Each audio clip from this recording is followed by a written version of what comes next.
The key to healthy relationships is setting really good boundaries. Now, despite what most people think, setting boundaries in relationships isn't always about self-esteem. Sometimes it's simply about how we're socialized, whether that's through family, through cultural differences. And of course, a big one is how society expects us to act and put other people's needs ahead of our own, especially if you're a woman. But there are ways to get your needs met in relationships as well, and that's by setting boundaries. So let's work on setting healthy boundaries so both people can get the best out of the relationship. Might be a bit loud out here. Let's see how we go. So the first real key before you even start setting boundaries with people is determine what your values are and what's important to you, because that's going to help you set more firm boundaries rather than just picking things out of the air. So for an example, you might find family very important, you might find work very important. So I'll use myself as an example. I work from home, so a lot of times people think that they can just call me up to do things during the day because I'm not busy, I'm just at home. So for me, it's really important during the day to have that time to get work done. So if somebody asks me to do something during the day, I'm very likely to say no.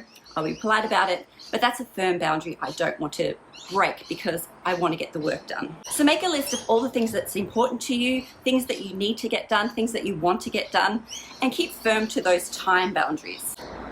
I think it's going to be super noisy out here with all the cars, so I'm going to go back inside. So this should be a little bit quieter. So the reason values are so important is that you need a really strong sense of self, because if you don't know who you are and what's important to you, you let other people dictate what's important to you.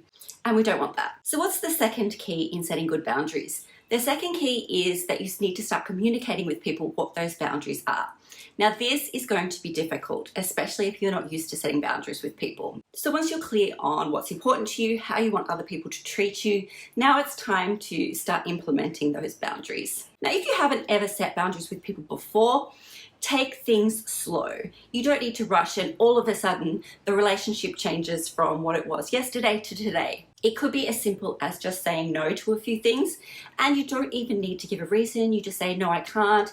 No, sorry, that's not going to work for me. Those are perfectly valid excuses. Next, you need to evaluate what type of relationship that you have with the person that you're setting the boundaries with. You're going to have different boundaries with different people. It's actually going to be easier to set boundaries with people you don't know that well than it is to people that are closest to us. Now, whether it's a professional relationship, a work relationship, or it's a personal relationship, either through family, a romantic relationship, anytime anyone asks you to do something that you don't want to do, just take a breath and take a moment. Don't be so quick to say, yeah, of course, or okay, I'll fit that in if I can. Take a breath and see if there's any way to negotiate. Sometimes you can work out a solution that works for both parties and that's the perfect outcome. Other times you just have to put yourself first and say no. It's perfectly okay to say no. You aren't responsible to how that other person is going to feel about that no, but if you remain calm and you just say, no, I can't do that, that's okay. Let's look at an example. Let's say someone that you're close with has said something that's upset you. They've said something hurtful and maybe they meant it, maybe they didn't. Here's how you're going to respond to keep those healthy boundaries. First, you're going to communicate to them that what they said hurt you. Now, some people aren't going to care about that. That was their intention. But other people are going to apologize and then you have the opportunity to talk it out. Now, that's not going to happen in all cases, but hopefully it can help build that stronger, more healthy relationship. But what happens if someone does act negatively?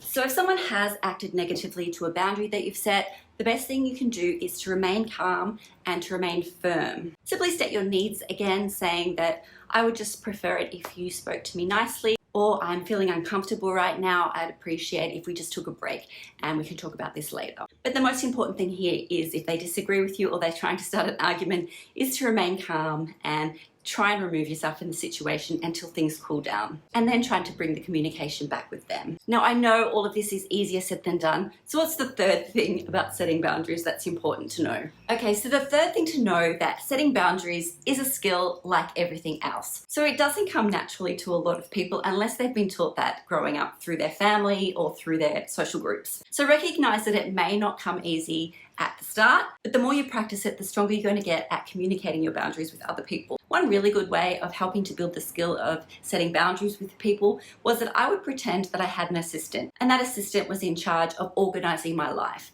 They were the gatekeepers basically to myself. So if I had a time commitment and someone asked me to do something for them, my assistant would tell them that I couldn't do that thing because I was busy with something else. And then she would go in and schedule something with that person at a later date. And that assistant was always looking out for me. And yes, it was me, but having that idea that I had an assistant running my life that was making all my appointments, that was scheduling my goals, was scheduling all of those, then made it easier to set boundaries in personal relationships. Because she was always looking out for me, she was always looking out for what I needed to do in my life. So it became much easier for me to start setting boundaries as an assistant of myself. Now that may seem a little weird, thinking yourself as another person, as the assistant to yourself, but it was really helpful in the beginning because obviously your assistant is going to work for you.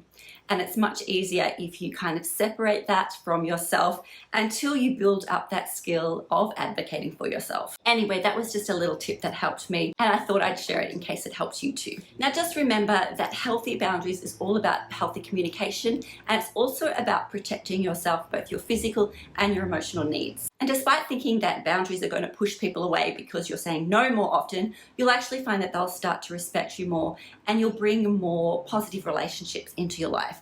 And that's going to be beneficial for everyone. Anyway, I hope you've enjoyed this video. Take care and I'll see you in the next one.